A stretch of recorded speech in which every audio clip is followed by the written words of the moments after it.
Greetings friends, and welcome to this edition of Tales from the Tabletop, the video series where I delve into the deepest dungeons of the internet and my own personal experiences to bring you fun anecdotes of adventure.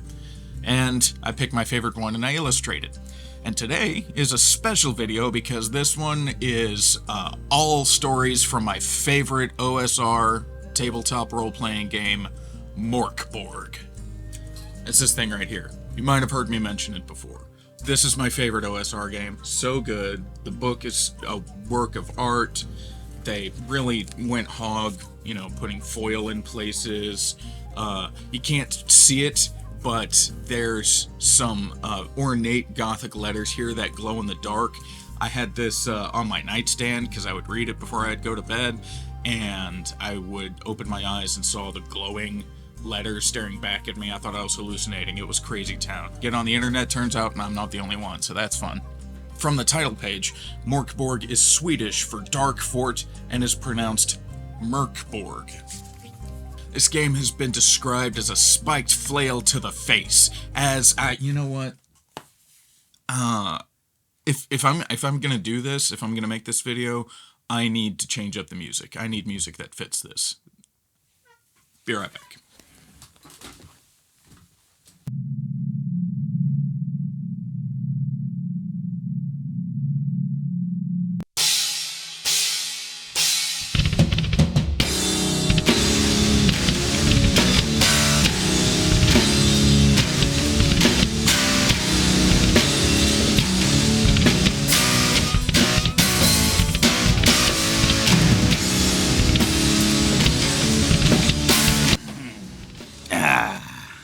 So much better. This game has been described as a spiked flail to the face. Rules light but heavy everything else. I like to call it Swedish death metal in TTRPG form. Mörk Borg has got a ton of flavor. It's all grimdark as it can be. The way that I like to describe it to new players is, once upon a time, there were mighty adventurers with cool armor, extensive spell books, and enchanted weapons of craftsmanship and quality. That time is gone. Those heroes are dead. You're what's left. That armor has been hacked and looted and mended so many times it barely holds together. Spell books have been ripped apart and sold page by page as individual scrolls of magic. Almost anyone can cast these spells if they can read, but no one is magically trained enough to do it safely or consistently. The once mastercrafted weapons have been battered, nicked, and rehoned, and then battered and nicked again. They can still kill, but it's not pretty. The world is ending. It is a known and verified fact. It is only a matter of when, and how terrible it will be when it does. Every aspect of the game fits this grimdark gloom and doom to a comical degree. The whole thing is dark comedy. Hit points are low, cash is scarce, and player characters are the meager, leftover dregs of a dying land. And with that, we begin with our first story, which comes to us from Chris. Chris writes about the first time playing the Rot Black Sludge adventure, which is the adventure that comes in the back of the book.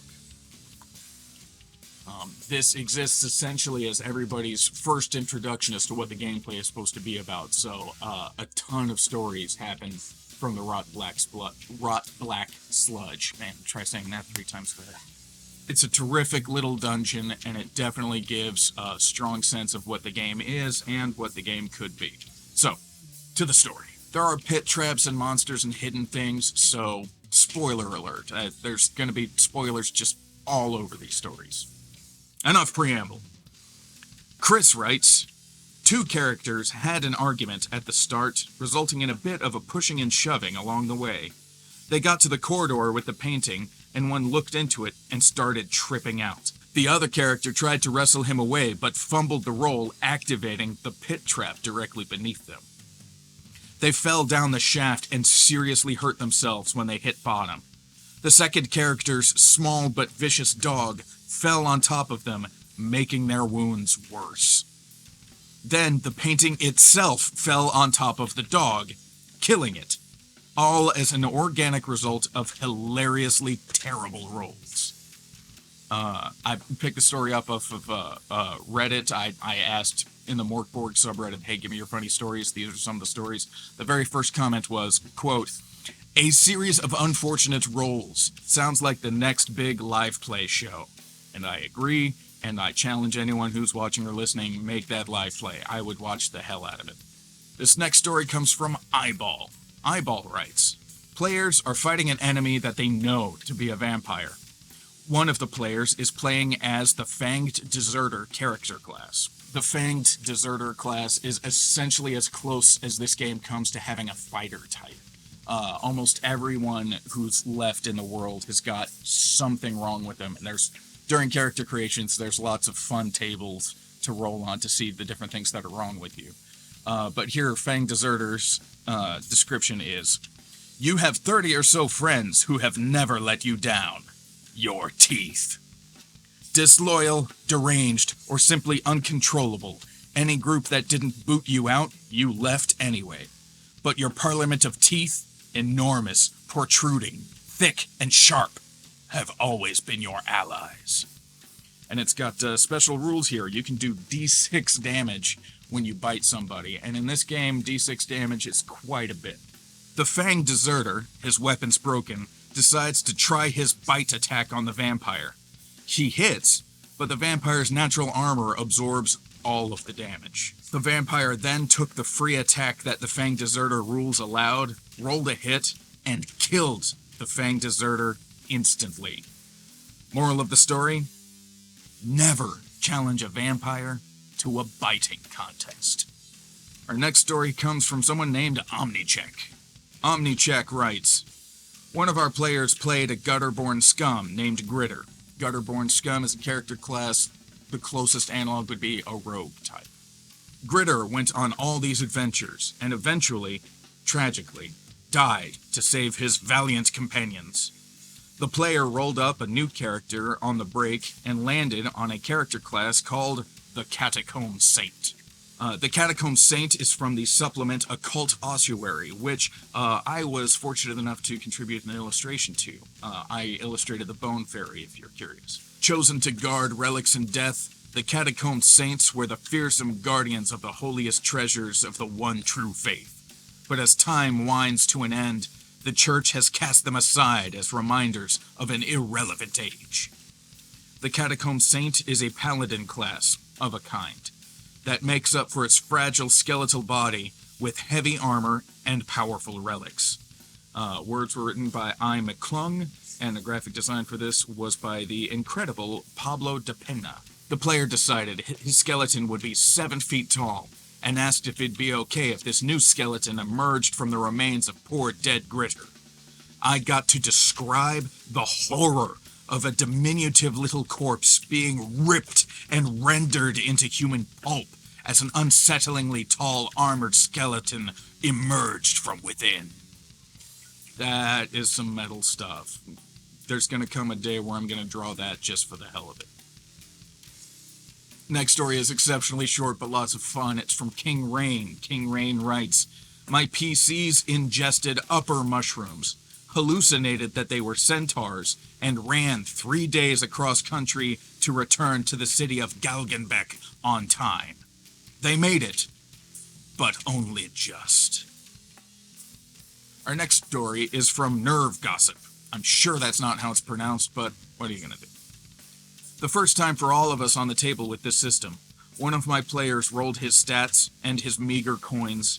This player's a pseudo min-maxer. He takes his time to make most of his characters. After careful consideration, he had just enough money for a bow, and because of his stats, he crafted his character as a back row fighter type. One roll later on the fun table, and one of his hands is replaced with a hook. We do all these rolls in the open. He looked at the die, looked at his character sheet, then looked at his friend, who had a knife. He quietly traded his bow for the knife, and we all had a good laugh. Awesome start. Next story comes from Coloration. I had one of my players attempt to seduce a witch in order to get a scroll out of her. He rolled a 3 or something, so she got mad and kicked him out of her hut. He came back later to simply kill her and plunder her things. When he snuck in her hut and tried to stab her in the back, he rolled a natural 1. She retaliated with some lightning spell, I forget the name of, and dealt 11 damage. For context, players regularly have 1, 2, or 3 hit points, and that's it. So, 11 damage is enough to kill this guy 3 or 4 times.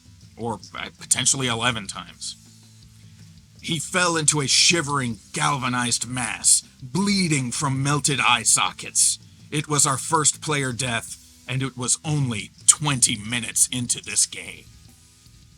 Stuff like that is why I love this game so much. Alright, this next story is the one that I've been illustrating this whole time. This is literally one of my favorite RPG stories of all time so far. This one has a deep place in my heart. I hope you enjoyed as much as I did. This story is brought to us by Warolver, whom I'm sure I'm mispronouncing that.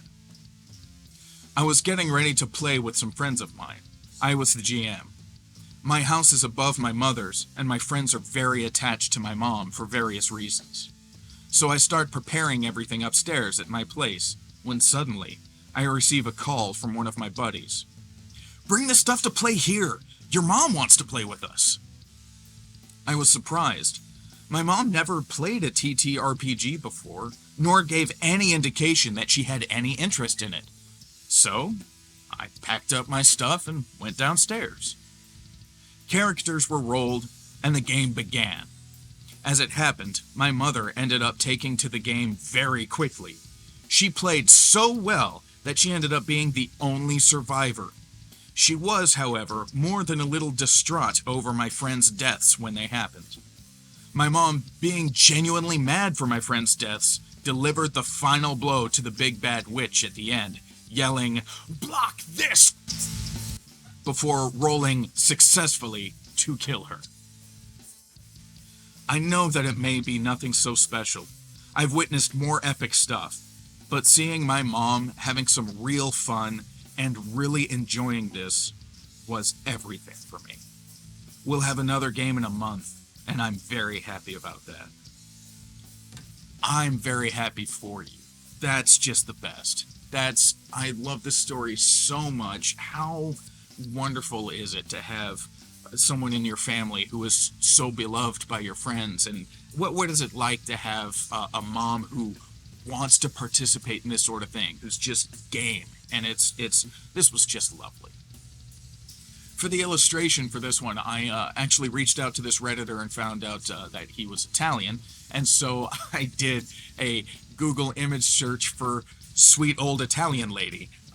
It doesn't mention whether or not his mom is old, but it's much more fun to draw a sweet old lady swearing at a gaming table than it is, a trendy young woman. I had so much fun drawing this. I originally wanted to draw more kids at the table, more players, but it would take too long. Like, its hands and faces take forever, so I've got 4 hands and 2 faces in this illustration, and I figured in order to make my deadline, that's just how it's gonna be. And I'm tickled pink. I love the story. I like how this illustration turned out, and I hope very much that Warolver, whose name I'm sure I'm mispronouncing, I hope he sees this and he likes it too, and I hope that you enjoyed yourselves as well. If you would like the original art for this story, it'll be for sale on my website at coffeeandhate.biz. Click store at the top. In the meantime, thank you so much for watching and listening to Tales from the Tabletop, and until next time, may your dice roll high and never be cursed.